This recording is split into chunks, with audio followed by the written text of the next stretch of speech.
என்னடா என்ன பண்ணிட்டு இருக்க? அப்பா மட்டன் கோலா உருண்டை கேட்டாரு, அதுக்கு தான் ரெடி பண்ணிட்டு இருக்கேன். அப்படியா? எனக்கும் சிக்கன் 65 சாப்பிடணும் போல இருக்கு. எனக்கு ஒரு ஐடியா. நீங்க மட்டன் கோலா உருண்டை பண்ணுங்க, நான் சிக்கன் 65 பண்றேன். ஓகே. நம்ம சிக்கன் 65க்கு 1 spoon curd, 1 spoon ginger garlic paste, கொஞ்சம் turmeric, coriander powder, chilli powder, garam masala, salt, ஒரு egg, 1 spoon cornflour, 1/2 kg boneless chicken போட்டு நல்லா மிக்ஸ் பண்ணணும். அவ்வளவுதான்.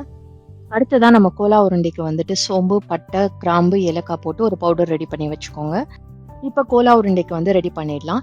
நிறைய பேர் யோசிக்கலாம், என்னடா ஒரே நாள்ல 2 டீப் ஃப்ரை ஐட்டமான்னு சொல்லிட்டு. ஆனா நான் குக் பண்றது பாத்தீங்களா நம்மளோட சன்லேண்ட் ரீஃபைன் சன்ஃப்ளவர் ஆயில்ல தான். இதுல வந்து கொலஸ்ட்ரால் கிடையாது, டைஜஷனுக்கும் ஹெல்ப் பண்ணும். அது போக இதுல விட்டமின் A, D, E இருக்கு. ஒமேகா 3 அண்ட் ஒமேகா 6ம் வந்துட்டு இதுல இருக்கு. நம்ம பண்ற டிஷ்ல வந்துட்டு கொஞ்சம் கூட எண்ணெயோட பிசுபிசுப்பே இருக்காது. ஸோ கோலா உருண்டையும் சிக்கன் 65ம் ரெடி ஆயிடுச்சு. நம்மளோட ஆயில்ல வந்து பொரிச்சு எடுத்துடலாம்.